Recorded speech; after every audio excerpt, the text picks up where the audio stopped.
ज़ीनिया को लगता था कि जिस तरह शहराम को वो हर वक्त बेवकूफ़ बनाती रहती थी, इसी तरह वो दानिश को भी बेवकूफ़ बना रही है। और दानिश, उसे कुछ समझ नहीं आ रहा, लेकिन दानिश तो उससे भी 4 हाथ आगे है। अब दानिश तो उसके सारे करतूत जानता है, वो तो सिर्फ और सिर्फ इस ज़ीनिया की हद देख रहा था। अब दानिश ना सिर्फ दूसरी शादी कर लेगा रोज़ी से, साथ ही साथ वो ज़ीनिया को घर की नौकरानी बनाकर रखेगा, क्योंकि अब ज़ीनिया माँ के पास तो वापस जा नहीं सकती। माँ के पास तो कुछ बाकी बचा नहीं, उसकी जो भी रकम, जो भी पैसा था, सब कुछ डूब गया।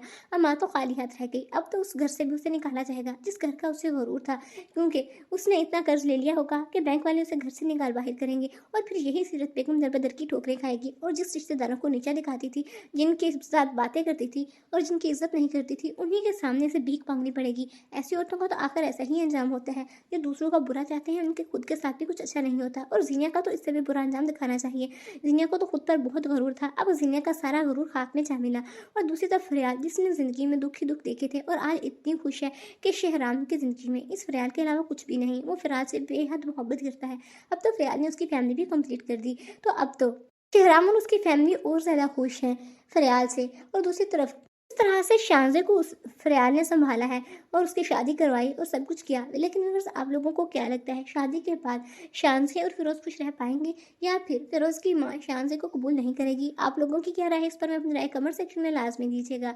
मज़ीद ऐसी वीडियोज़ के लिए चैनल को सब्सक्राइब कर लीजिएगा, साथ में बेल आइकन को प्रेस कर लीजिएगा, ताकि हर अपडेट की नोटिफिकेशन अब तक आसानी पहुँचते रहें। शुक्रिया।